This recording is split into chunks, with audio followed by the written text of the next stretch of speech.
I'm delighted to welcome you today to an extraordinary convergence of artistic inquiry and experience. Today we unveil two new exhibitions, Paul Pfeiffer, Prologue to the Story of the Birth of Freedom, and MOCA Focus, Eddie Rodolfo Aparicio, both emblematic of MOCA's enduring dedication to showcasing pioneering contemporary art. Paul Pfeiffer's retrospective marks a pivotal moment, not only for MOCA, but for the art world at large.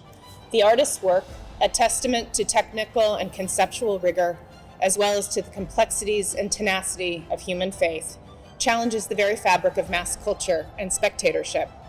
Spanning more than 2 decades, Prologue to the Story of the Birth of Freedom is Pfeiffer's first U.S. retrospective, a long overdue celebration of an artist who deftly navigates ideas of devotion, belonging, and connection.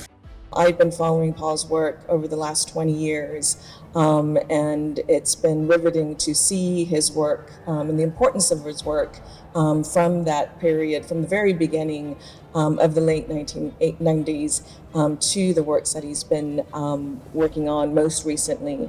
And the exhibition does that. It is meant to be a kind of broad survey of an exceedingly important artist who is, I think, redefining the field, redefining video art, moving image, sculpture, and what it means to make work that surpasses and transgresses time and place.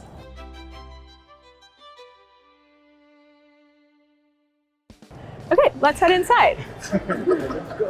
Let's go. Putting an exhibition together like this requires enormous efforts and resources. So it requires culling works from collections, from both museum collections and private collections worldwide. The work that we do as a museum is to bring together these works and to position these works in relation to each other so that one gets a full spectrum of an artist's practice and trajectory.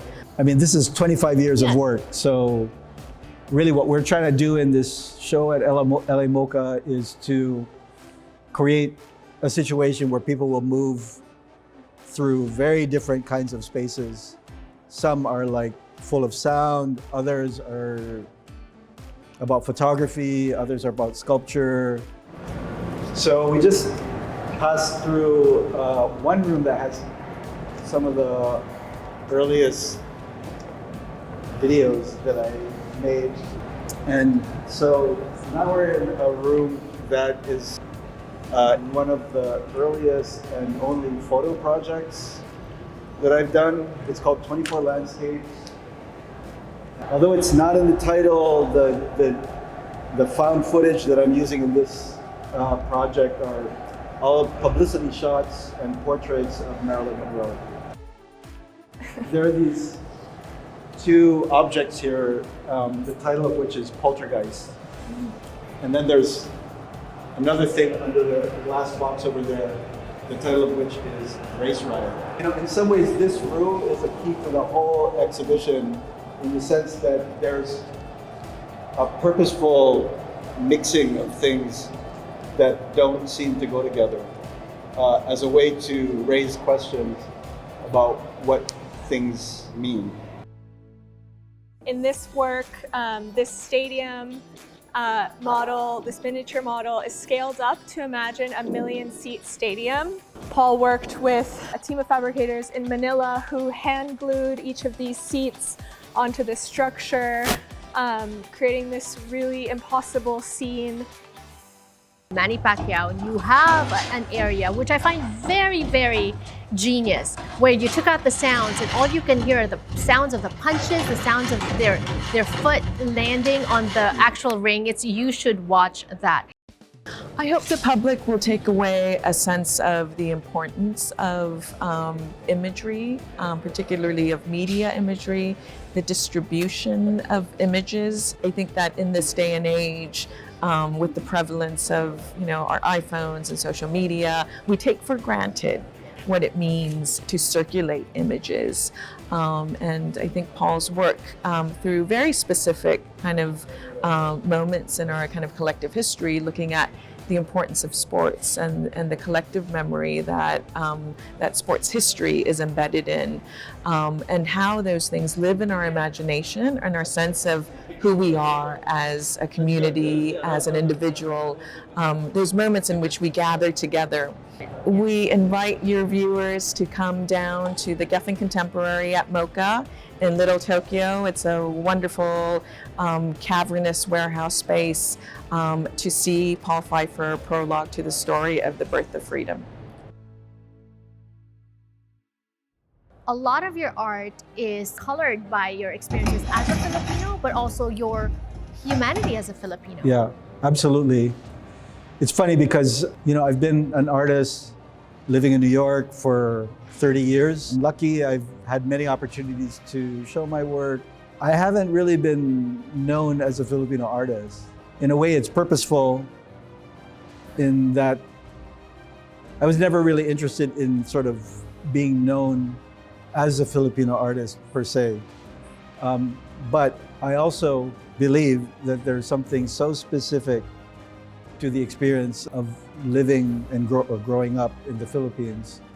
Just the relationship to like images or culture that's produced and exported from the US, the actual movement of people and ideas globally as a kind of way of projecting oneself and communicating, seeing, and in a way like adjusting to different contexts and kind of naturally attuned to paying attention to differences and how to navigate differences.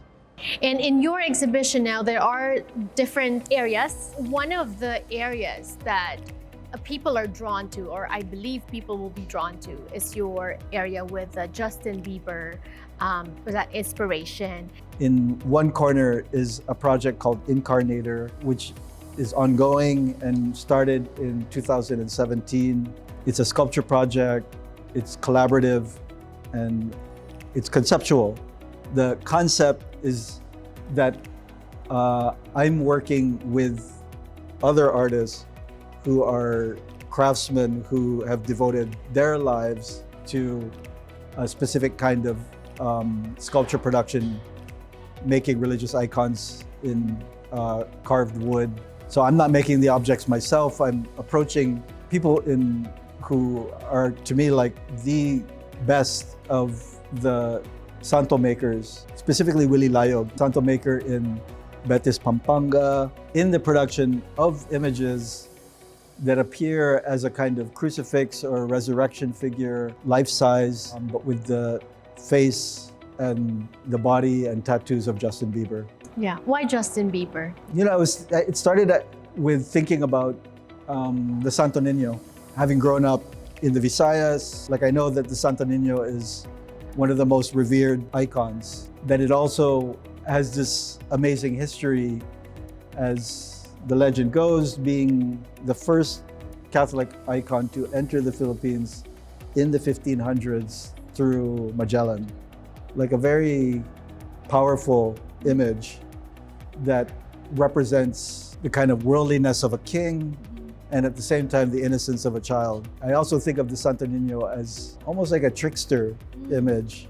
The image keeps changing. Sometimes it's a fisherman boy, sometimes he's the kind of savior of the world standing on top of a globe. At some point it occurred to me that as one of the first sort of YouTube discovered internet sensations, Justin Bieber is almost like a contemporary embodiment of the Santo Niño.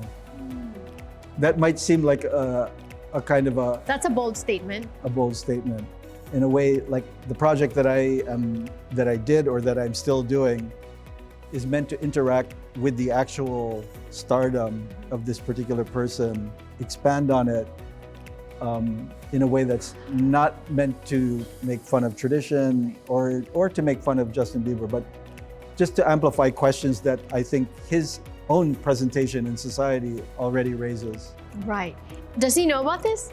I don't know explicitly, but some of the images in the series have been circulating on social media in a way, I would be surprised if he didn't. Yeah, or soon if he doesn't yet, soon, right?